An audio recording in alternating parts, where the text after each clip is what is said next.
Namah Shivaya, Om Namah Shivaya, Om Namah Shivaya, Om Namah Shivaya, Om Namah Shivaya, Om Namah Shivaya, Om Namah Shivaya, Om Namah Shivaya, Om Namah Shivaya.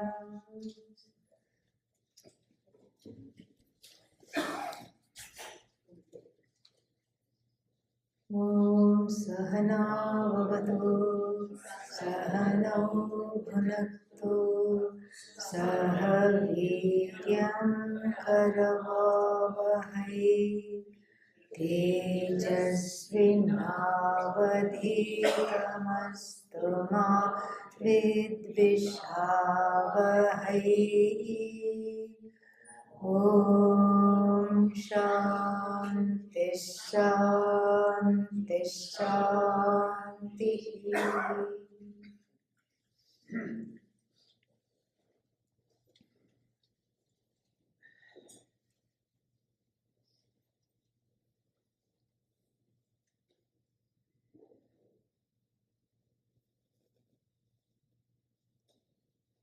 On the individual level, Avarna Shakti of Maya is equal to the unconscious mind.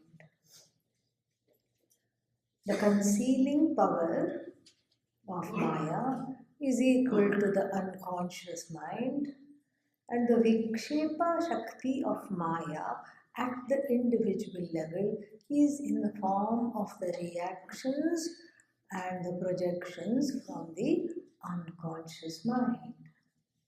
So the unconscious mind is Avarna Shakti at the individual level, and the Vikshepa or the projection is the anger, the fear, the sadness, which is all projected from the raw material of the unconscious mind. And so, individually, overcoming Maya and abiding in oneself requires to, what does one need to do? Shall we handle Vikshepa or should we handle Avarna? Should we handle the projection or should we handle the unconscious? What should we do? Unconscious, we don't know where it is. Yeah, that's why it is a warehouse. W-H-E-R-E. Where it is, we don't know. It's a warehouse. Where it is housed, we don't know. Unconscious, we let it be, because the unconscious, the manifest form of the unconscious mind is in the form of projections. I'm angry, I'm sad, I'm afraid, I'm anxious, I'm needy, I'm greedy, I have all these patterns, these chronic patterns of hopelessness, chronic patterns of caretaking, chronic patterns of codependency, making somebody feel better so that I can feel better. These are the things I should handle.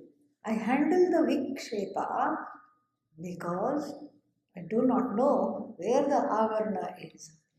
When I learn to handle the Vikshepa, the Avarna dissolves, melts, gets integrated. So the way to handle the Avarna on the individual level is by tackling the individual Vikshepa in the form of anger, fear, outbursts, reactivity, chronic patterns. And sometimes they are psychosomatic. Don't think that this is just to do with mental or emotional, because the mind and the emotions are connected to what? Body. And these days, the diseases are getting more and more interesting and less and less harder, less and less easy for the doctors to define. They are no longer ailments, they are syndromes. Syndrome means nobody knows what's going on. That's why they call it syndrome. There are just certain patterns that are observable. This will affect men more than women. This condition will affect women more than men. And then this is an autoimmune condition. It means what? One is attacking oneself. That is the root of every autoimmune condition. However fancy it be its name, however fancy be its form, the root of every autoimmune condition is somewhere there is self-sabotage. I am attacking myself. Some part is attacking another part. Yes, we have to take the help of the medical establishment, but we can also take our own help and go deeper into seeing the roots of this condition, the condition that manifests in the physical body, but its roots are where? In the mind, in the emotions. In fact, in Ayurveda, when you have physical manifestations of a particular disease, and they will say this is the last stage. If you go to the Western doctor, oh, glad you came, we can catch it early, they will say. But the Ayurvedic physicians will check your pulse, make a lot of ominous cluck sounds, clucking sounds, and shaking of the head and say, this is the last stage. When it manifests into the physical body, that is not the first stage. We think that that is the first stage because it is on the level of sthula, the gross body. But these emotions are actually at the level of first there is an emotional body. That is where on the subtle body level, from the subtle it becomes gross. And so therefore, avarna, you cannot know what is there. So you handle the vikshepa. You handle the manifestations, the psychosomatic manifestations. And sometimes it's very convincing. Yes, I can't do this. I will not do this. I will never succeed. I will always fail. It's very convincing. But one has to be again in soft sakshi mode, the adult mode, the parent mode. So on the individual level, I handle my vikshepa. And the avarna, I need not bother because it is Ishvara Srishti. Ishvara made it, Ishvara can take care of it. Okay? Yes. Now on the collective level also we talk about avarna and vikshepa. Do we not? Yes. On the collective level, what is the avarna? Ajnanam. Ajnanam is the avarna. And what is the vikshepa? The vikshepa is me thinking that I am an idiot. That is the vikshepa. Yeah, and then vikshepa is also the one being manifest into many forms. That is vikshepa. On the collective level, we don't worry about vikshepa, we have to handle the avarna. You have to handle the avarna. Vikshepa is Ishvara Srishti. Avarna has to be handled. That I have been prevented from knowing myself, that has to be corrected. Avarna is Ajnanam. The Ajnanam is corrected. And then at the level of the individual, my reactivity, which is the Vikshepa, is corrected. Avarna here becomes Ishvara Srishti. Very powerful, beautiful paradox here, an as though paradox. So now, if this much is understood, we can go further and see a lot of related things which are important to imbibe and assimilate. So let us do one more meditation and then we will unpack that and understand that. And if we can do the lights so that we can start, that will be nice.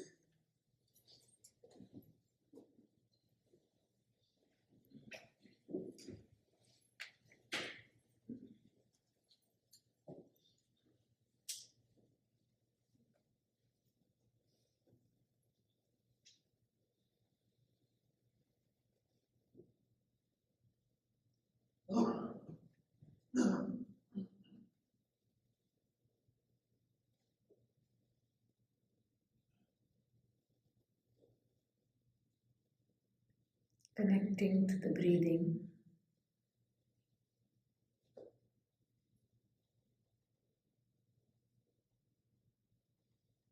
Breathing in Breathing out.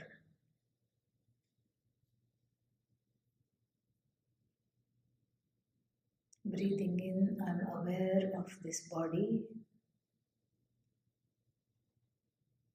And the next time I breathe out, I understand I'm awareness itself.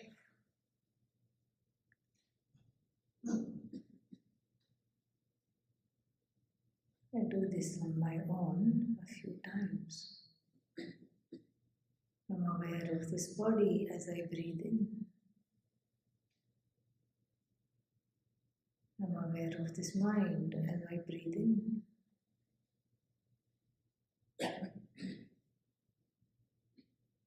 And as I breathe out, I see that I'm sentience without boundaries.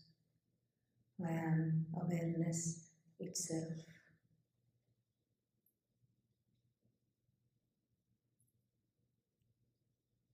I do not need to breathe to stay alive.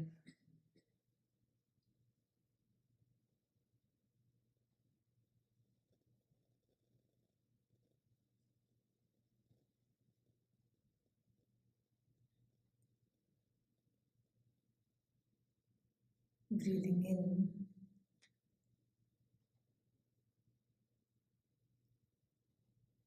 I am whole, free, limitless.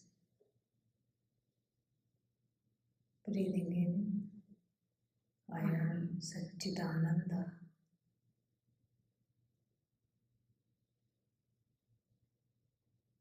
Breathing out, I abide in that self.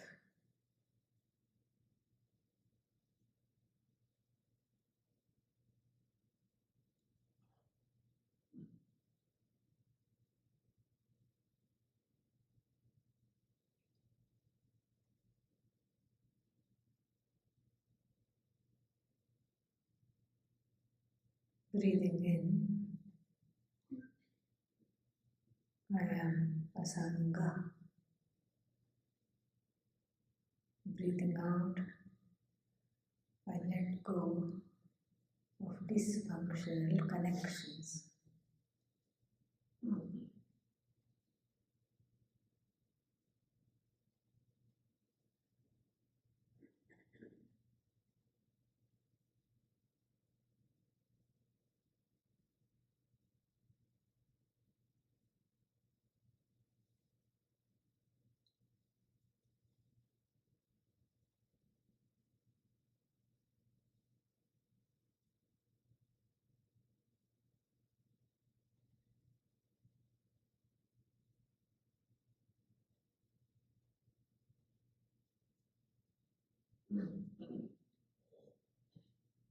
Breathing in,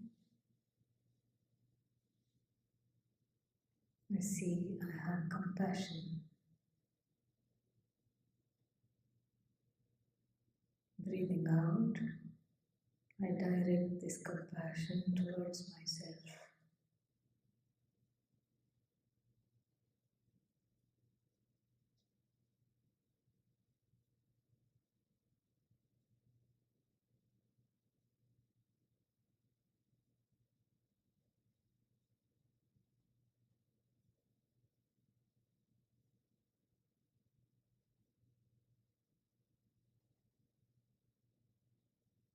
Breathing in, I'm free of guilt and hurt.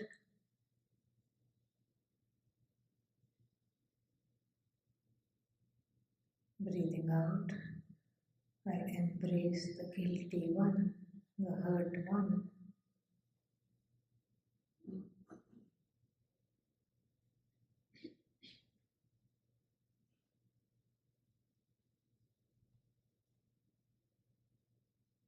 Breathing in, I am Ananda, joy, embodiment of joy.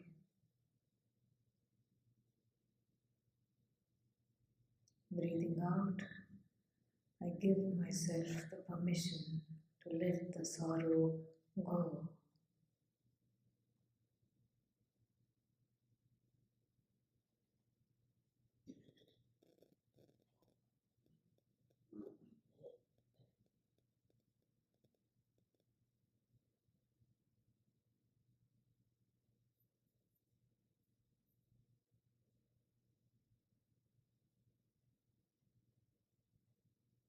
Breathing in,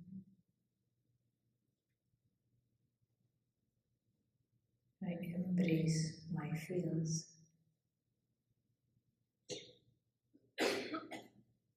Breathing out, they have disappeared.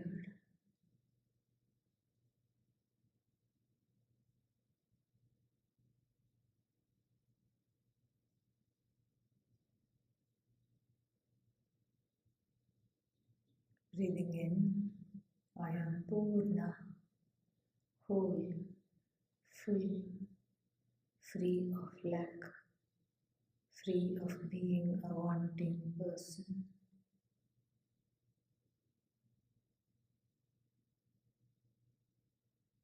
Breathing out, I embrace the needing, frightened child.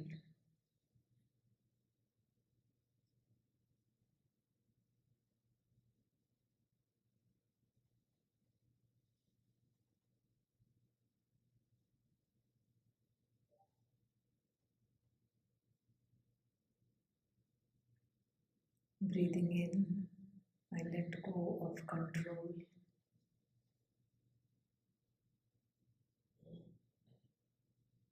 Breathing out, I embrace the frightened part of myself.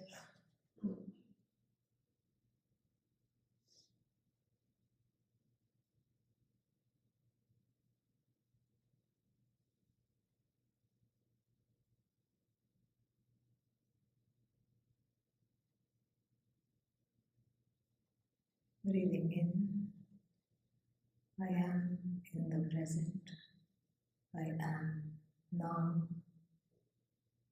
Now I am. I now am. I am now.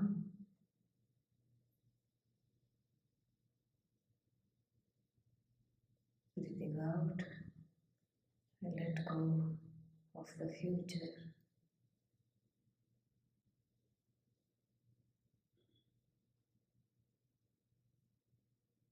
Breathing in, I am free of time.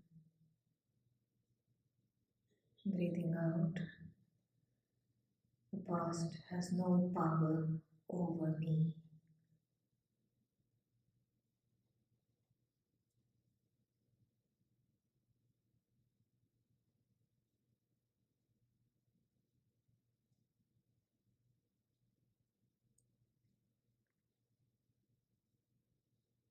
Breathing in, I am Satchidananda. Breathing out, I abide in myself.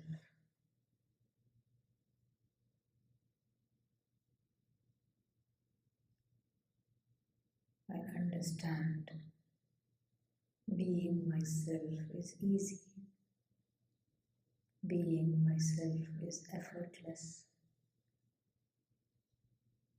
Being myself is free.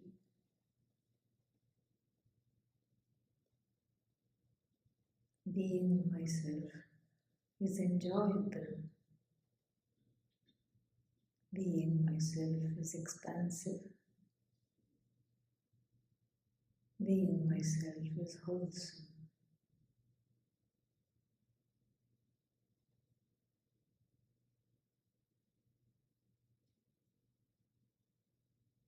Breathing in, I am myself. Breathing out, I let go of inauthenticity.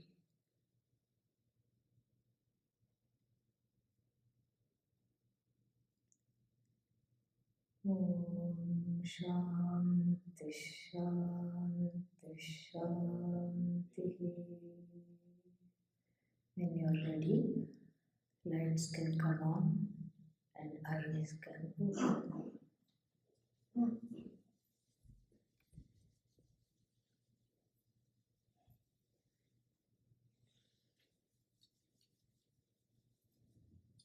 This is what we did is a baby contemplation session.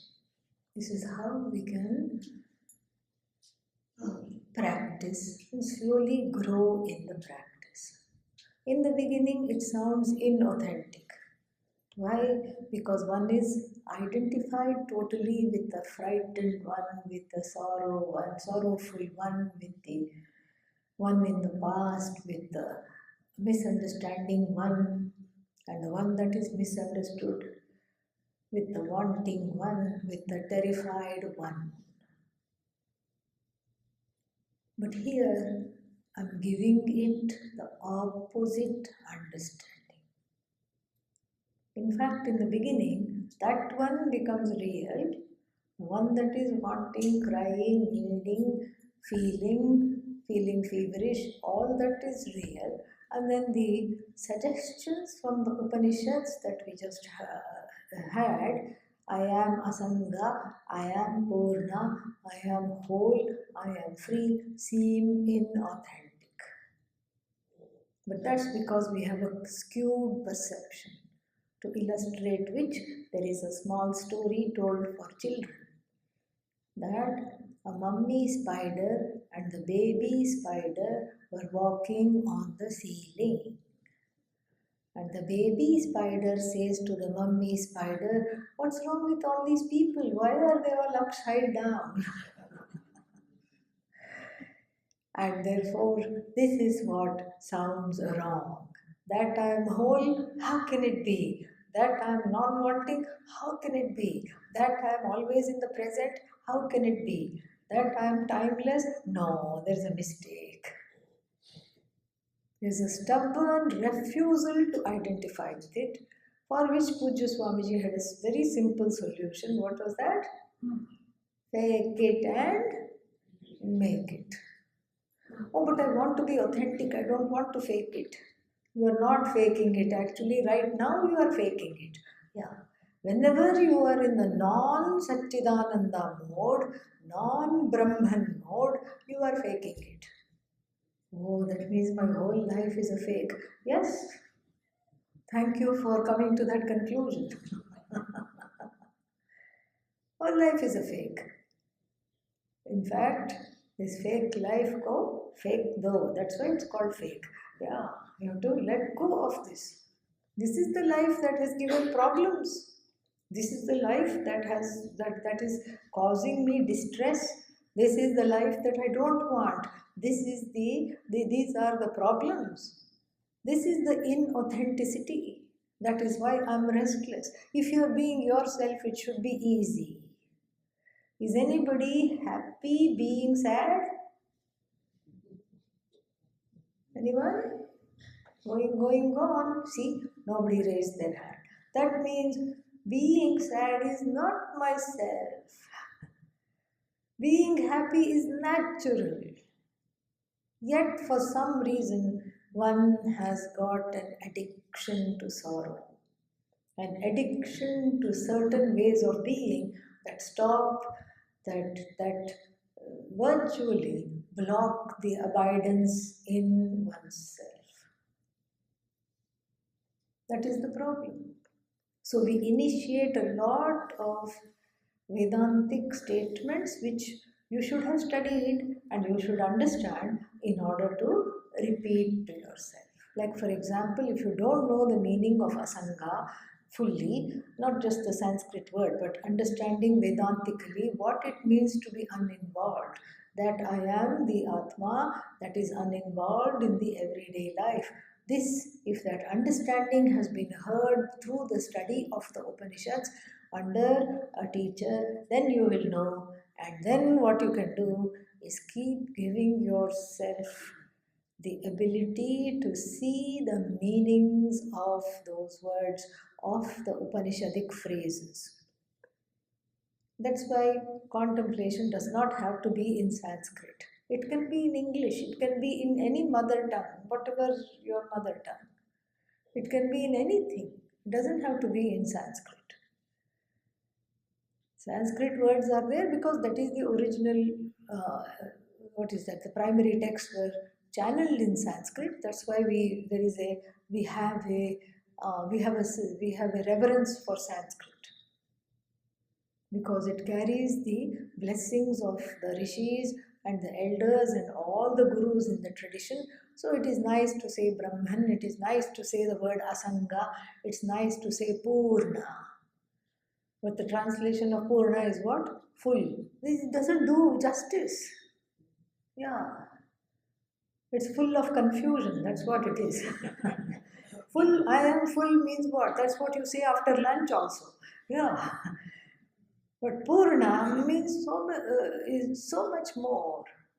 So much is lost in the translation. So if possible, you don't have to use the Upanishadic sentences. You can use a few words.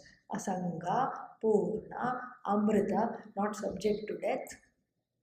Nitya, always there. Nityoham. And here we can customize it to attend to the various inner children manifestation that each jiva has. A customized Nididhyasana program you can yourself do for yourself. Supposing somebody has an inability to let go. One is always concerned, what will happen to the family, what will happen to this one, what will happen to that one, involved in this one's life. Then you say, Asangaha aham. If you're a man, you will say, Asangoham. What will you say? Say it. Come on, show me one sign of life. Asangoham. If you are a woman, you will say, Asangaham. Yeah, nothing happens when you talk, okay? Yeah, don't worry. It's nice. Yeah. Asangoham, Asangaham. This is for people who have too many fingers in too many pies and cannot come out of it. For the busy CEO of many companies, Asangaham instantly should offer some relief, some respite. Then for the one who feels I'm not included, I'm not involved, I'm not doing this, nobody loves me, nobody cares, I want this, I don't have this, I want this. This is a pattern. This is a childhood pattern. Purnoham. Purnaham. This is what you say. Purnoham. Purnaham. I am complete. I am non-lacking. That's a better translation of Purna. Instead of saying I am full. I am non-lacking in anything. I am complete. I don't need anything else to make me complete. This you keep recalling these sentences which you have already studied, and then these are the two main things. And then you can say, I am of the nature of joy. Anandoham. Anandaham. I am the nature of joy, limitless joy. Yeah, and in fact, even your sadness is held up by what? Ananda only. Satchidananda is holding up the sadness because Satchidananda is holding up everything, including your sadness. Your sadness rides on the wave of Ananda. So if you look little bit under the sadness, if you introspect on the sadness, what is underneath? Ananda. Anandaham. Anandoham. And then you can add Satchidanandaham. Satchidanandoham. And then if you think, I don't have a lot of time, I'm pressed for time. Satchidanandaham. 6 syllables, I don't have the time. Busy.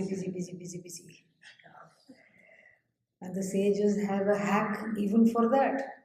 Soham. Saham. Same thing.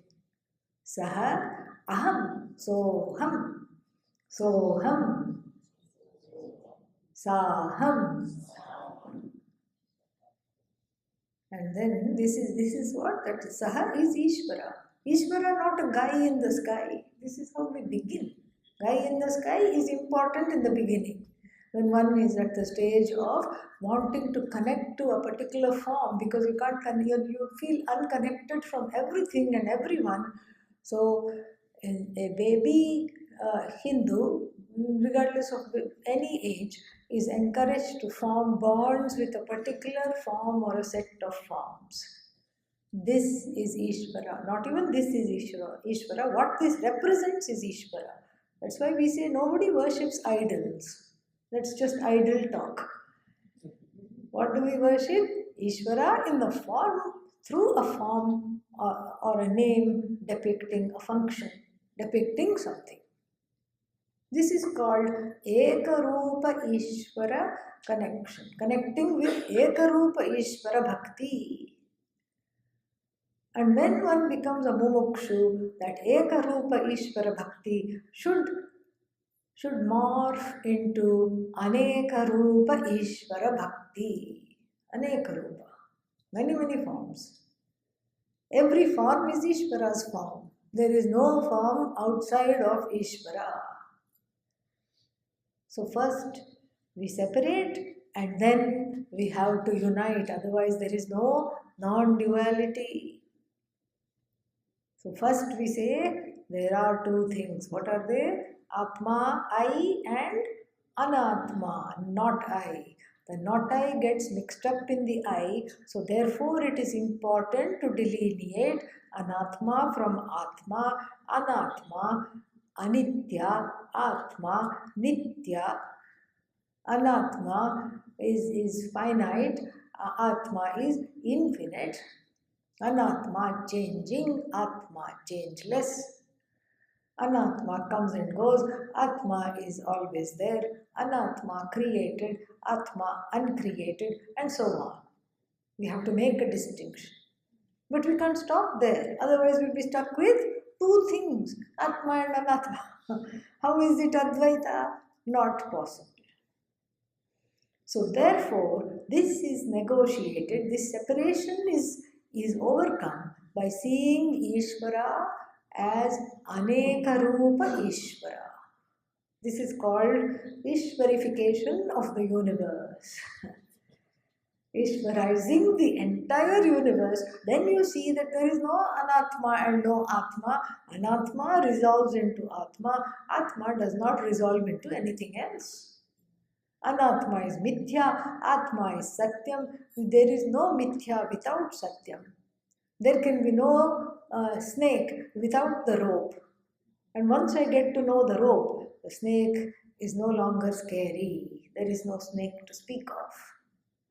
So therefore we have this pedagogy called Karya Karana Prakriya. So what is Karya? Effect. What is Karana? Cause. The effect is non-separate from the cause. How many ornaments? 1 million. How many golds? 1 gold. How many pots? A whole room full of pots and other things made of earthenware. What about clay? 1 clay. The cause, 1, and the effects, many. And the effect here is non-separate from cause, like the ornament is non-separate from gold. The shine of the ornament belongs to the ornament or the gold? Gold. The weight of the ornament belongs to the ornament or to the gold? Every jeweler knows this in India. Every jeweler knows this. Jeweler is jnani, very enlightened about gold. Gold jnani. And here in this country, once I was sitting waiting for some, at the gate of waiting for a plane, and they had the TV on and some advertisement came. Send all your gold ornaments in one envelope to this address and we will send you money. No Hindu will do that, yes. We are not fools. We have to sit there on the jeweler's head and watch the fellow weighing that.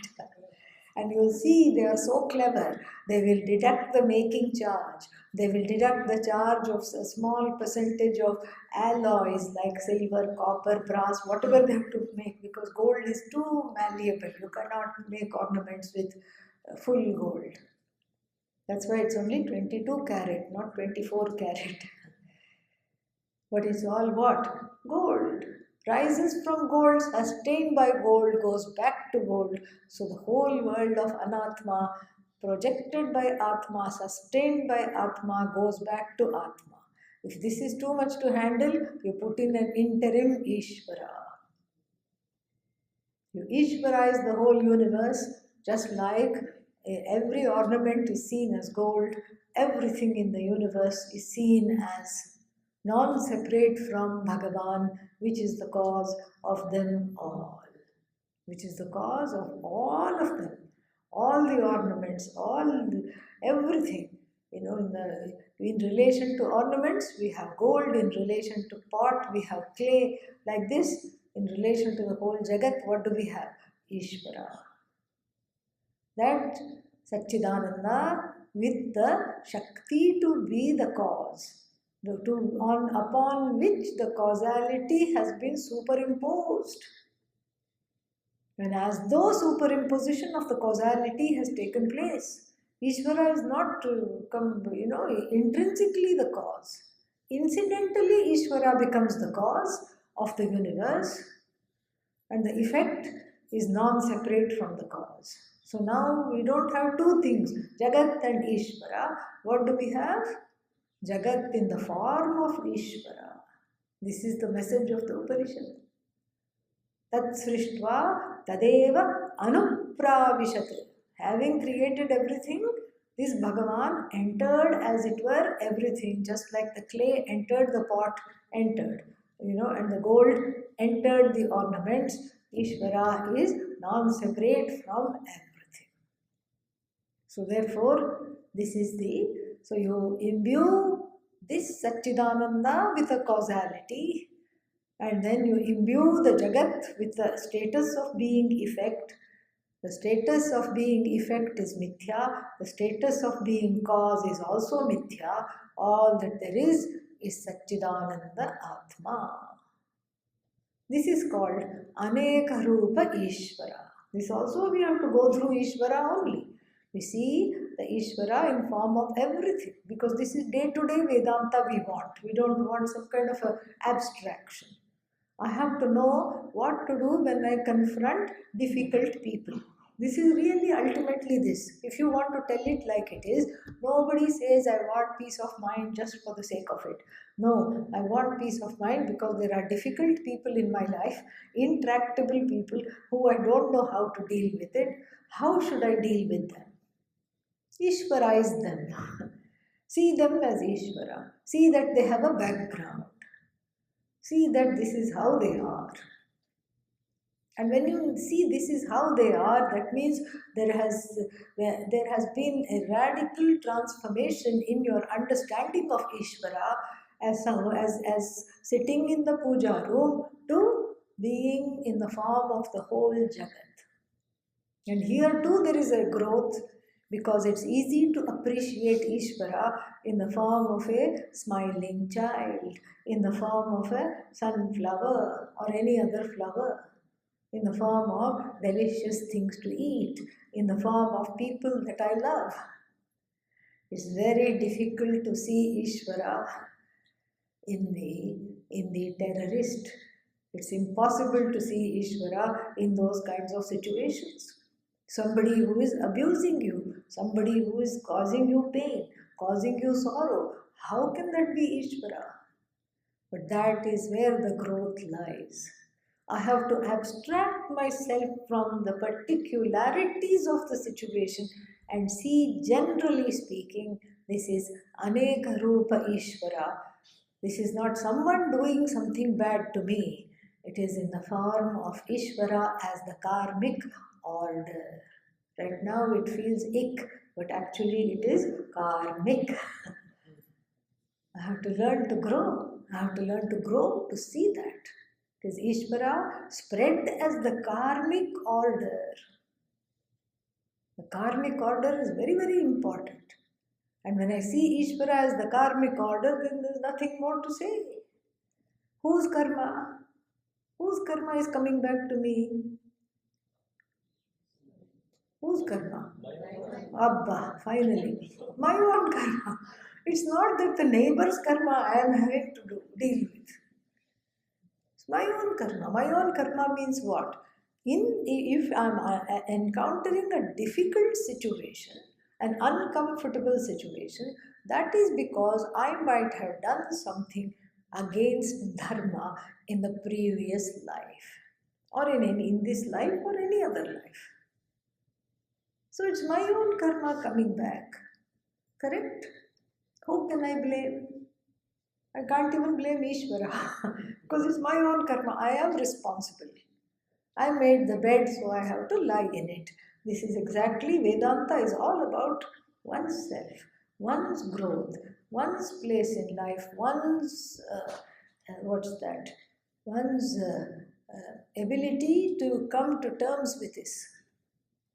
Is the growth that we seek, is the growth that we are capable of. No more excuses, no more stagnation, no more stopping. We have to grow. And when we see the unpleasant as Ishvara, we have to look not at one person or one situation, but as Ishvara in the form of orders. Dharma is Ishvara. Dharma is not a mandate of Ishvara, it's a manifestation of Ishvara. Karma is not a mandate of Ishvara, it's a manifestation of Ishvara. In fact, a wonderful nididhyasana when one is going through difficult times would be more difficulties means more Ishvara in my life. Ishvara is close to me, I am close to Ishvara every day. This is a very good nididhyasana, very good understanding. So this is Vishvarupa Ishvara or Aneka Rupa Ishvara. So where have we come? First what was there? No Ishvara. No Ishvara in one's life. After that what? Ekarupa Ishvara. Ishvara in one particular form, one particular name, one particular function. And then from there I graduate to Aneka Rupa Ishvara. And then this also is not the end. This is also an interim stage. The Ishvarification of the whole universe is an interim stage, and then there are many levels and stages, because everything that I don't like is also what? Ishvara. In other words, what is Ishvara. Whatever is. Right now, traffic is. Traffic is what? Ishvara. Everything is Ishvara. What is Ishvara? What is because it cannot be what it is not. It is what it is because it cannot be what it is not. This is a very good mantra to tell yourself when one is in the doldrums. It is what it is because it cannot be what it is not. What is Ishvara? Whatever it is in any situation is Ishvara. I have to deal with that. And then this level of understanding, what is this Ishvara, then what happens? I get to a wonderful place called Sarvatma Bhava. I'm one with everything. All is one Atma. No more there is Anatma, Atma. Everything is what? Atma. I am that Atma which is in everything, as everything. I shine as that self-effulgent consciousness. I shine as that Brahman which is without a second, in everything, as everything. Please read the translation of the Devi Sutta. You will see what I am saying. Where the Rishini, wonderful Rishi, I think her name is Ghosha, she channeled these mantras and she says, I am everything in the universe. It is I alone. Very, very beautiful. Beautiful thing. And this is also Ishvara. Don't say this is not Ishvara. This is the worship. Nididhyasana is the worship of Arupa Ishvara. Is relating to the worship here is abidance. There is no worship as puja. Abidance as Arupa Ishvara.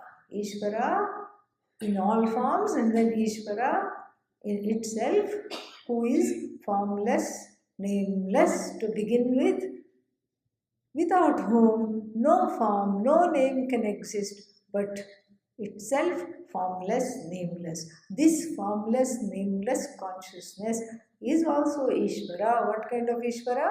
Arupa Ishvara. This is the slow progression. And then, that is where the abidance comes. And I told you yesterday that contemplation cannot happen suddenly. We have a very interesting catch-22. What is the catch-22? In order to contemplate, one should be contemplative. Until one is contemplative, one cannot contemplate. That's why we have some baby steps which we have demonstrated, and some small ways through which we can make a headway into this understanding. But then, without taking care of the unconscious, nothing can happen, because the real duality is sitting where? Right here in the Antakarana. And this we have seen, not only Gaudapadacharya in the Mandukya Upanishad talks about this at length in the Karika, but we also see this, because if we say, who reads the Mandukya Upanishad, the Karika and all, nobody reads. How will the common people know? In fact, the whole Shastra has this beautiful understanding. It is there in the Puranas, it is there in the folk songs, it is there everywhere. And this whole treatment of how do I deal with the unconscious mind, how do I resolve it, beautifully illustrated in the story called Amrita Manthana, the churning of the ocean, a very beautiful allegory. And what is this allegory? Huge ocean. And then somebody told the Devas on the one side and the Asuras on the other side. Oh, there is a treasure at the bottom of the ocean. What treasure? What is it? It's nectar of immortality. Oh, said the Asuras first. I can be eternally dominating the entire universe. We need this. Devas also said, we also need this. So for the first time in history, they teamed up. Because you have to go to the depths of the ocean. How are you going to do this? How can you do this? How do you churn the ocean? OMG, you need a churning rod.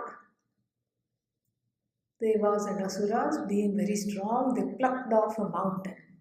This is the churning rod. If mountain is the churning rod, what is the rope? First time in history, rope becomes snake, okay?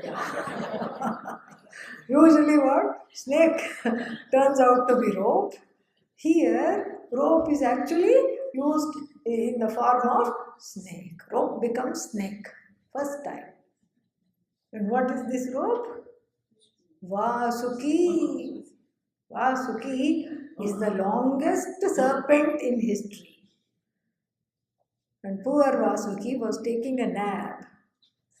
And then he was conscripted to this task of this nectar, of mining the nectar of immortality from the bottom of the ocean. And 2.5 times the poor fellow was wound around the mountain. And then came the question, because now there are two sides. One side is Vasuki's head. Vasuki is a very poisonous snake, okay? And then the other side, his tail. Devas said, we don't want to catch the head. Yeah, not nice. So they tricked the asuras. They said, who is brave enough to hold his head? Because asuras means just ahantara, ego. And all the asuras came out, me, have it. And even catching hold of the tail was not so easy because the poor snake in anguish was lashing out. Fadar, fadar, few devas would fall and then climb back on and then do this pulling. Meanwhile, the asuras were faring very badly because each time the snake breathed out, the serpent breathed out, 4 or 5 of them would faint, and then there were some hanky asuras with wet hanky, they would revive the rest of them, and then the churning continued. They churned. Something came out, ooh, is this nectar of immortality? No, it's just a white elephant. Even that they could not let go. Indra said, mine, this is mine. And so many small things came. Wish fulfilling cow. Asuras looked at one, no, it belongs to us. Wish fulfilling cow, Kamadhenu, and no, this belongs to us. All right, try to command it. Oh Kamadhenu, give us a pot of gold. Kamadhenu did not give anything. Okay. She did not even give cow dung at that time, let alone pot of gold. Then they said, how can she be a wish fulfilling cow when she is not fulfilling any wish? Then the Akashavani, the prophecy came that to command this cow, you should be desireless. So therefore it went where? To the asuras or the devas? Devas. Devas took the cow, Devas took the elephant. Asuras also got some spoils, but who remembers and who cares what they are? Like this, so many things came. Then the most awaited nectar was going to come, but before that, this terrible poison at the bottom of the ocean was unleashed. Its name is what? Hala Hala Visha. Hala Hala.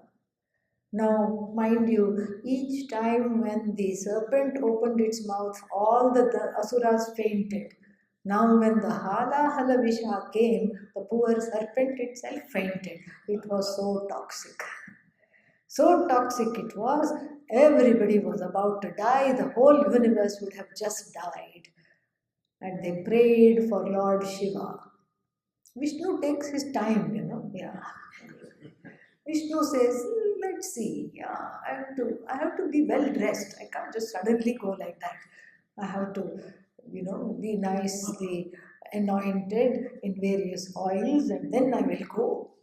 Vishnu does makeup and comes, okay? Shiva just runs and comes. Vishnu only one time goes, even forgetting his Angavastram in the story called Gajendra Moksha. We'll reserve it for another time. So, here Shiva comes and then he says, I can neutralize this poison, takes the poison, makes it small and swallows it as it were. The story is consort of Lord Shiva, goddess Parvati, holds his hand at the throat. Therefore, the poison gets arrested in the throat and does not spread throughout the system and kill him. This is the story. Therefore, he is called the blue-throated one, Neelakantha. Blue-throated one because the poison is there and neutralized. This happened on the 12th day of the moon. Whether waxing or waning, nobody knows. In the evening. Okay. And so, the whole thing is a beautiful allegory. The ocean is the unconscious mind, and the unconscious mind is full of desire for impossible things like white elephant, like this, that, so many things. And the devas and the asuras join hands. And what are the devas and the asuras? The Devas represent Dharma within the heart, and the Asuras represent what? Adharma. Devas represents the desire for Vedanta and Moksha, and Asuras represent the desire for instantaneous sensual gratification. What I want, and what I want it yesterday. This is the Asura.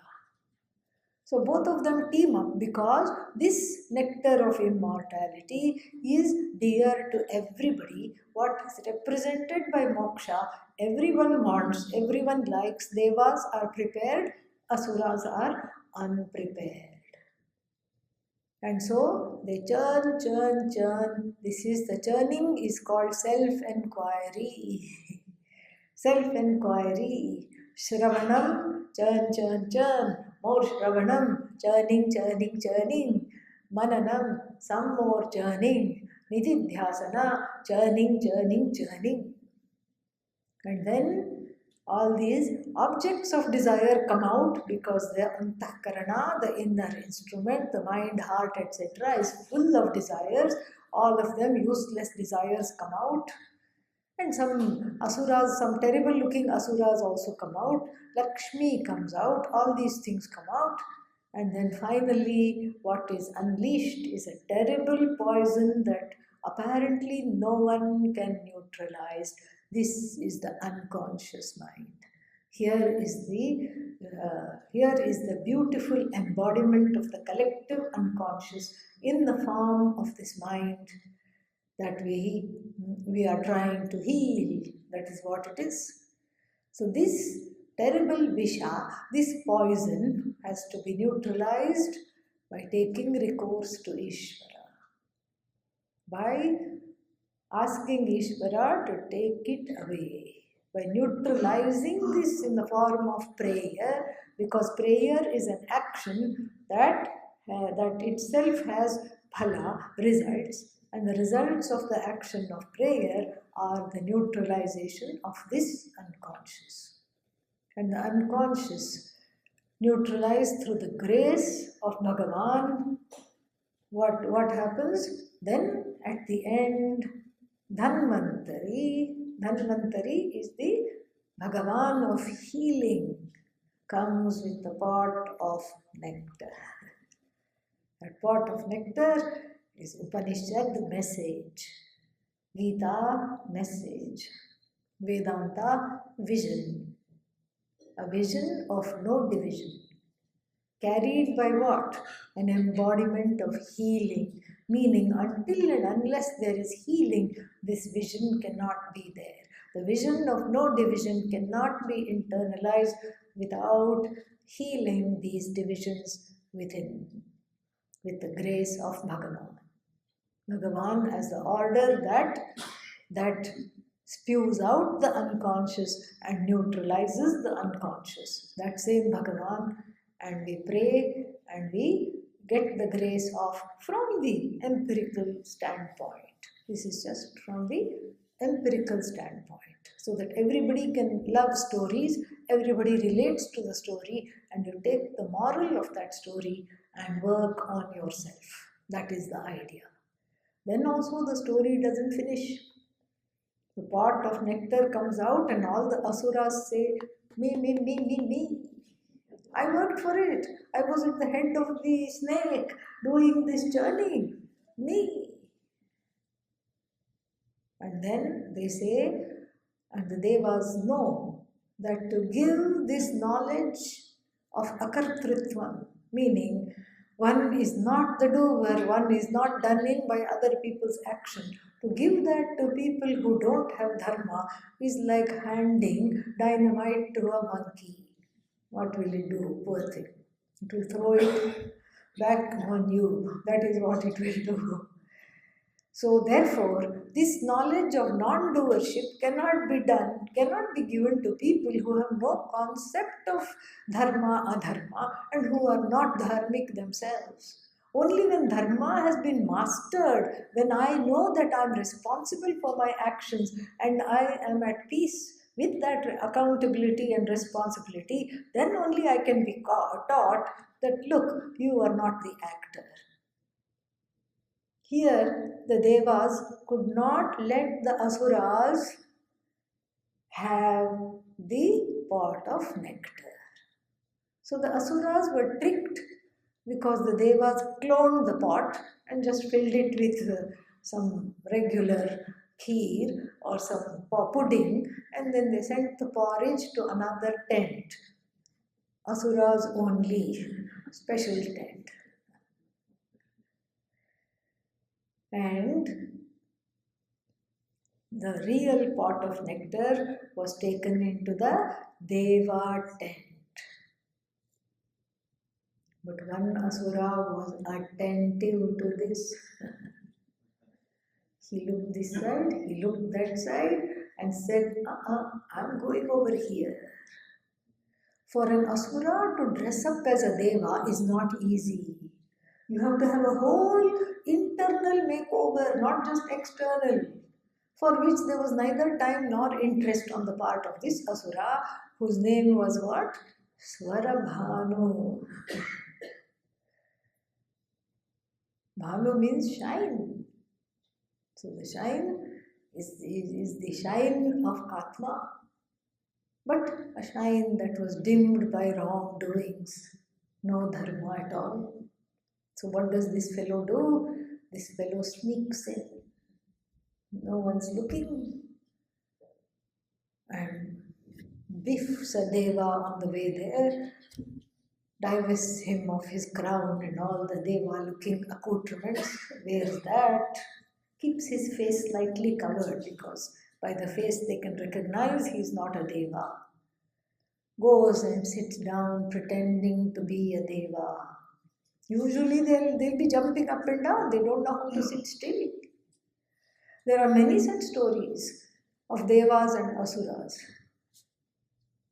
And Devas cannot sit still. They are always fighting. But he said, okay, I have to be good, I have to sit still, until I get this nectar, I should just not show my true colors. Okay, I have to just do whatever they do.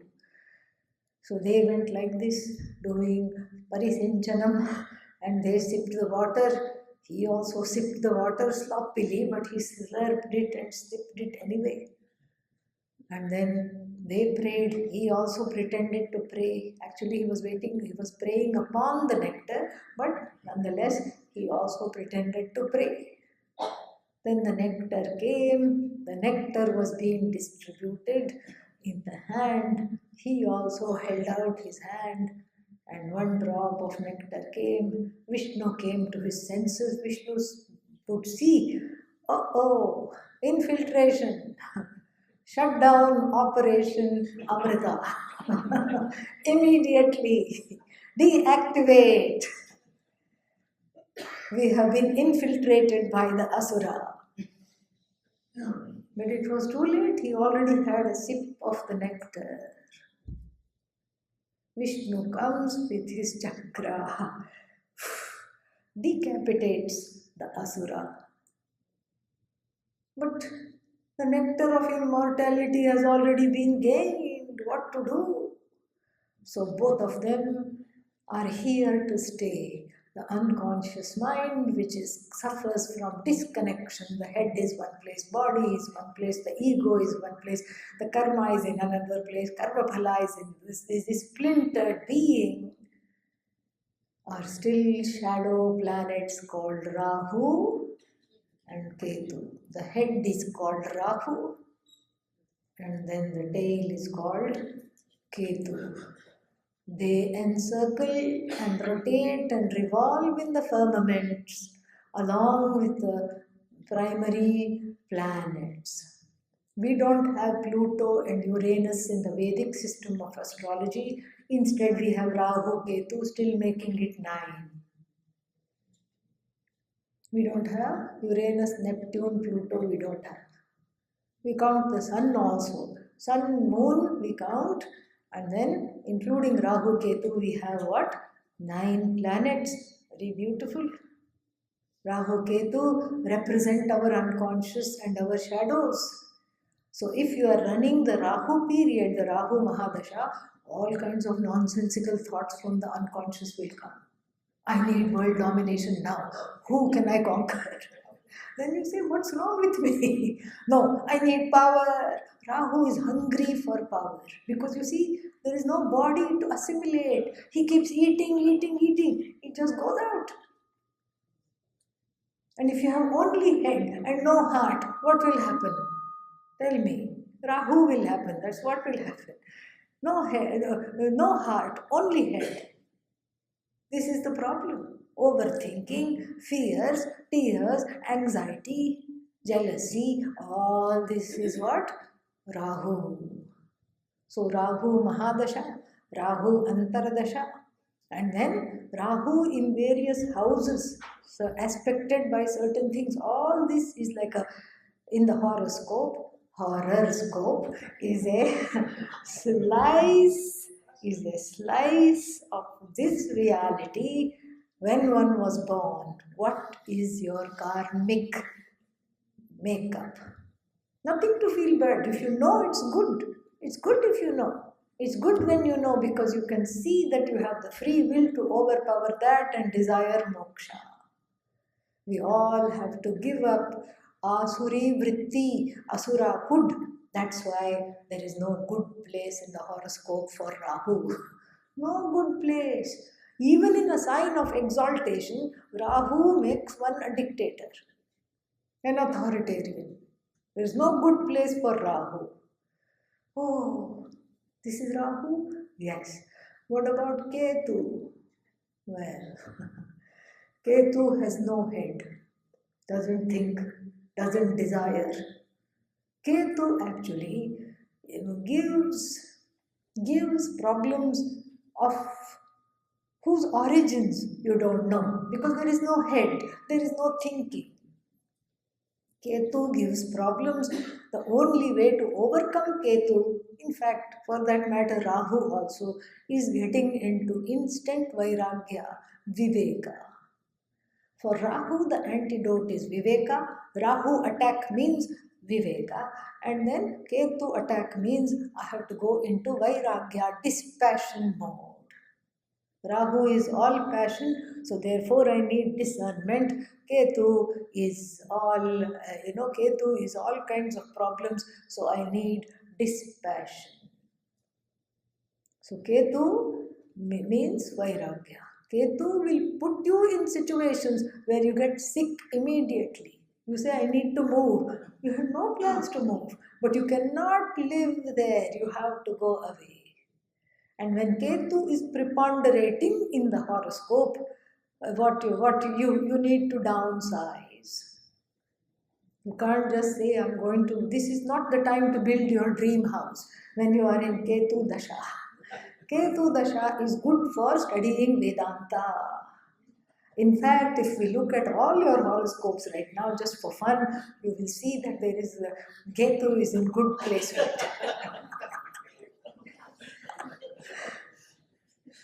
The best antidote for Ketu is what? Vairagya, Vedanta. Then he is happy. He is not for world domination. He is not for anything. This is the best side of Ketu. The difficult side of Ketu, an afflicted Ketu, will lead one to hopelessness, to having, disenchantment, despair, pain, sorrows. Ketu is a drag, literally. But we make the best use of both these planets. From Rahu, we learn how to have, how to go in the middle, how to avoid excesses.